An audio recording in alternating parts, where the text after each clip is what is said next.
Jeg har valgt opgave 10 at fortælle om. Her i opgave 10, der går det ud på at finde x, som vi ser her. Og da det er kvadrat, så har den størrelsen x hele vejen rundt. Ligesom den mellemste kvadrat har 7 hele vejen rundt, og den mindste har 4 hele vejen rundt. Men for at vi kan finde x, så skal vi bruge hjælp fra de trekanter her, de 2 stykker vi ser her. Og først så vil vi gå ned på den lille trekant. Og vi zoomer lidt ind her, så får vi et billede af den lille trekant. Og vi ved, at den husliggende katete, som vi har her, er 4. Og vi ved også, at den anden katete er 7 minus med 4. Da vi tager den herfra, så er det det her stykke minus med hele stykket, altså 7 minus med 4. Så derfor vil vi få en længde på 3.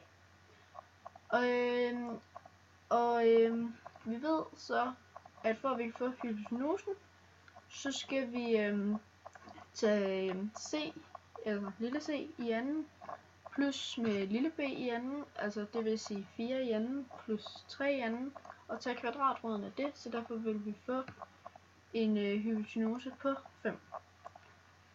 Og nu har vi så alle sidelængderne, så derfor så kan vi så beregne vinklerne. Og jeg vælger så, at jeg vil starte med vinkel C. Og den finder vi så ved at sige sinus i minus første til, hvad det hedder, lille c divideret med, nej, det passer ikke, med lille a divideret med lille c, altså også bare 4 divideret med 5.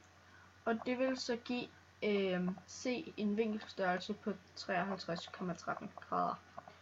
I stedet for at vi så skal til at skrive sådan en udregning her igen, så ved vi, at en vinkel har et vinkelsum på 180 grader, eller at det halve af 180 er 90, og da vi ved, at den ene er 90, så skal de andre to til sammen give 90.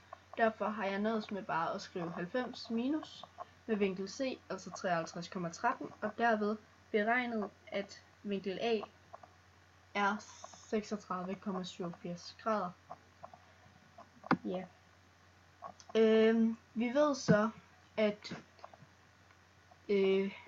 sidelængderne gør ikke den store forskel, så længe det bare holder samme forhold. Og derved er vinklerne den samme i den store og den lille trekant. Så derfor har vi nu alle vinklerne, men kun en sidelængde. Så vi skal have beregnet den ene katete og hypotenusen. Først så vælger vi at beregne hypotenusen, som vi har her. Og det gør vi så ved at tage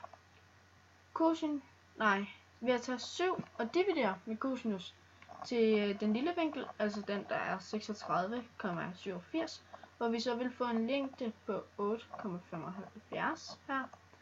Og så kateten, som vi ser her, den finder vi så ved at tage 7 og dividere med tangens til den lidt større vinkel, altså den der er 53,13, og så vil vi få en længde på 5,25. Når vi så ved alle de her ting, så kan vi skrue ned, og så kan vi se her, at vi har alt beskrevet, og at vi faktisk bare har den lange side her, altså x, som så vil fortsætte her ud af. Og vi finder så x ved, at vi har de 7 her, plus med de 5,25, som vi har her. Når vi lægger dem sammen, så vil vi få en længde på 12,25. Derved så ved vi, at denne linje, som vi ser her, som er x, vil være 12,25. Altså ergo, vores billede, som vi har her, vil altså hele det her stykke være 12,25. Her vil den også være 12,25, altså hele vejen rundt, da det er et kvadrat.